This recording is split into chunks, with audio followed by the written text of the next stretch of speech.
having a good hair day today. I tried a new curly hair routine and I love that. It looks really good. Anyway, I wanted to talk about hair today because for those of you that don't know, I went through chemotherapy 2 years ago. So this time 2 years ago, I had no hair. And I really put off filming this video because I get really emotional talking about it. I get emotional talking about everything that involves my cancer journey because it was very traumatizing for me. But I think the most traumatic part of it was losing my hair. And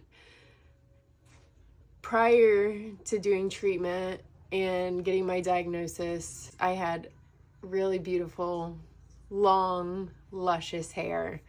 And it was very much my personality. My hair was everything to me. And then when you lose it in a way where you don't have a choice, it makes it all that more difficult. And then starting from scratch, like it's different if you choose to cut it here or like give it a little trim. But like when you're starting with nothing and growing it out, it takes a toll. It takes a toll on you. And I really just want to speak to the women who are going through their journey right now. Just know that it gets better. And I wanted to highlight a few things that I did to try to grow my hair. Do I think any of these actually helped? I don't know. I do think the biggest thing that I did was drink lots of water. I drink at least a gallon a day. And I know that's a lot, but it's really not. Well, I guess it kind of is. It's like 164 ounces. So I guess that is kind of a lot. Kind of like ounce per pound that you weigh. If you weigh a little bit less, then you could get away with drinking a little bit less. I also think my age plays a factor. I was diagnosed at 32. By the time my hair started growing back, I was 33. So it's still very young. I think I just grow hair quickly. I've always had quick growing hair, quick growing nails. And I don't know if it's just the water consumption. I don't drink, I don't smoke. I think a lot of those things probably play a factor. But I wanted to go over my journey of my hair and maybe give you a little insight into how quickly it actually has grown. I want to preface this by saying I think I'm using this whole video for my own therapeutic reasons. If I can just help one other person go through their journey, it will be worth it. I want to heal myself. I want others to feel healed after their journey. Being vulnerable is never fun, but sometimes being uncomfortable really helps us grow. Taking a walk down memory lane. This is May 2021, and this epic braid of mine, I used to wear my hair only in a braid, just like this. This is April 2022, and I can't go over how big this bun is. RIP to that varicosum back there. You can see the length here, and then this is the year I really started adding highlights to my hair. In that first photo, you can see my natural hair color, kind of a brown. And then I started slowly adding highlights to my hair to just brighten it up. It gives dimension. I truly just feel I like being blonde. And then with my epic braid again, October 22, I got fresh highlights and I was actually on my way to a wedding. This is my wedding guest hair. This is the last photo of me where I just love my hair. This photo is embedded in my head.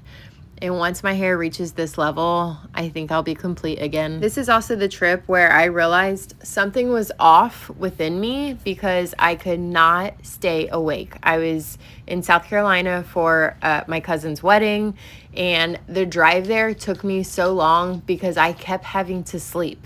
I was thinking it was a thyroid problem. Nope, just cancer.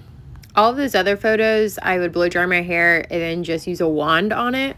This is my natural hair at this length, which I never, ever did it like this. So I do still have that curl pattern. The chemotherapy didn't really change my curl pattern. I would just style it like that because it was much easier than trying to blow dry it. And I didn't have the resources, so I thought. for a curly hair routine. This was April 2023. So this was 3 weeks post double mastectomy, and the first time I drove to take my daughter to school, and I was sore. I still had my drains in. I was uncomfortable. I just was living life because the show must go on. That was my motto the whole time going through this experience, because the show did have to go on, and who had to orchestrate it? Myself. This was 2 weeks post my first chemo, and I thought for sure, like, oh, I'm not losing my hair, because I didn't realize it takes a couple weeks for it to set in. This was actually Memorial Day 2023, and I felt it in the nape of my neck, like itching, burning, and that evening is when I would brush it, and it just started coming out in clumps. It was very uncomfortable, and it took about 3 days of that where I was like, okay, it's time. I just need to shave it. And here we are. At first it was fine, and then I was like, yeah, I don't like this. So I wore a hat. That's all I wore. Everywhere I went, I had this hat on, and it was my comfort hat. I have very few photos of just no hair. What I don't hear people talk about is the hair growing back, and that's where it gets a little weird. This is August 2023, and never did I think I'd be showing this photo. And it's really just like those, I call these my strong hairs because I had just finished my last chemo treatment, and they were still in, and the hair was growing, and it was just little fuzzy wuzzies, and it just wasn't cute. I did try wig one time, and this is it. And looking back on this looks great. But in that moment, I just didn't recognize myself, and I just couldn't get past it. October 23, one of the first times leaving the house without covering my head. Also worked a wedding, and I felt great. Finally going back to work after being off most of the year, and I like this. January 24, realizing she's curly. April 24, my mullet era, low-key kind of love it. Found my side combs. June 24, I finally just embraced the curl, let it do its thing. September 24, this is really where I started getting into social media, so the gal you probably recognize today. April 25, this is when I started doing an actual curly hair routine. July 25, and I just see myself again. And I got that septum piercing, so like, yes, I'm feeling myself. I love it. Last year is when I really started posting on social media, because it was something I wanted to do for a while, talking about my plant journey. And then I just was like, I will never get in front of a camera, because one, who's going to watch me?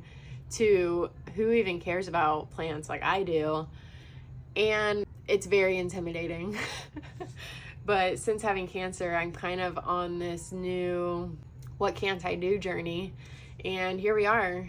And I am just so appreciative of everybody who supports me, everyone who has such nice things to say, especially about my hair.